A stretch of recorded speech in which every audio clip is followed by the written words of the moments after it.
بسم اللہ الرحمن الرحیم۔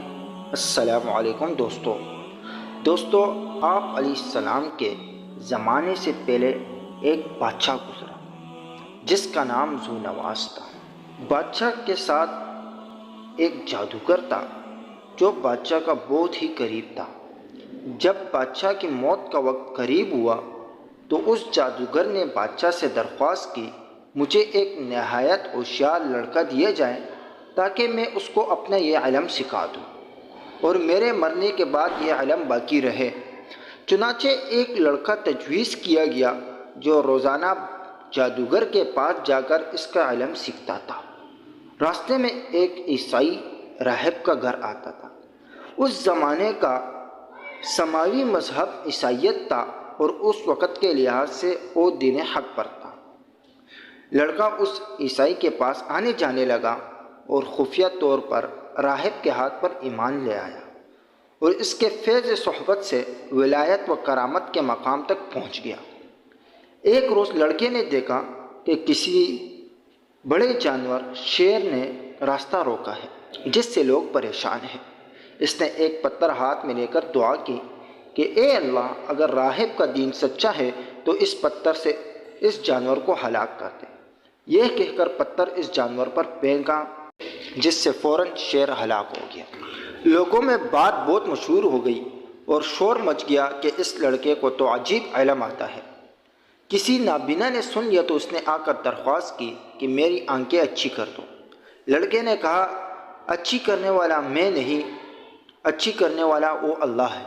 اگر تو اس پر ایمان لانے کا وعدہ کرتا ہے تو میں دعا کروں گا کہ وہ تجھے بینا کر دے۔ چنانچہ ایسا ہی ہوا۔ رفتہ رفتہ یہ خبریں بادشاہ کو پہنچی۔ اس نے غصہ ہو کر حکم دیا کہ لڑکے اور راہب اور اندھے کو دربار میں حاضر کیا جائے۔ بادشاہ نے جب نابینے سے پوچھا کہ تیرے بینائی کس نے لوٹائی تو اس نے کہا، میرے رب نے۔ تو بادشاہ بولا، یعنی میں نے؟ نابینا نے کہا، نہیں، میرے رب نے اور اس رب نے جو تیرا رب ہے۔ بادشاہ کہنے لگا، کیا میرا سوا بھی کوئی اور رب ہے؟ نابینا نے جواب دیا، ہاں، میرا اور تیرا اور آسمان اور زمین کا رب اللہ ہے۔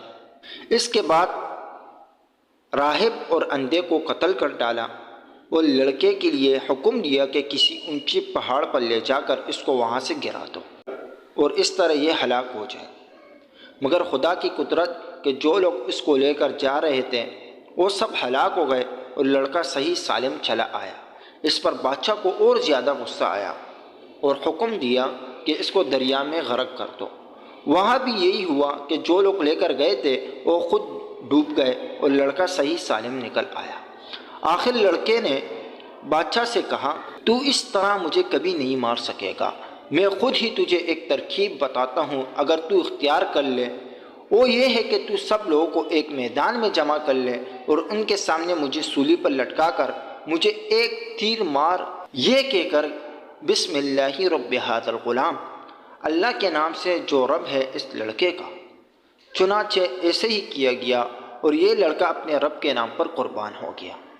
یہ عجیب واقعہ دیکھنا ہی تھا کہ ایک شور برپا ہو گیا اور مجمع میں سے ہر ایک کے زبان سے یہ نعرہ بلند ہوا، آمنا برب ھذا الغلام، کہ ہم اس لڑکے کے رب پر ایمان لے آئے۔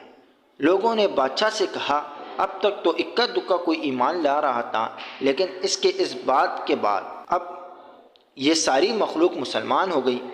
بادشاہ نے غصے میں آ کر حکم دیا کہ بڑی بڑی خندقیں کودی جائے، ان میں آگ بھرتی جائے، جو دہکتی ہو اس میں سے شعلے نکل رہے ہو، اور اعلان کر دو جو شخص اس دین سے نہیں لوٹے گا تو اس کو ان خندقوں میں جھونکا دیا جائے گا۔ لوگوں کا ایمان پر استقامت کا یہ عالم تھا کہ آگ میں ڈالے جا رہے تھے لیکن اسلام سے نہیں ہٹتے تھے۔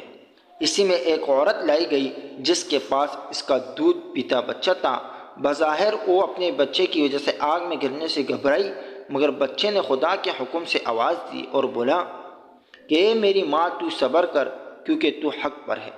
یہ بدبخت بادشاہ اور اس کے وزراء خندقوں کے پاس بیٹھے یہ منظر دیکھ رہے تھے۔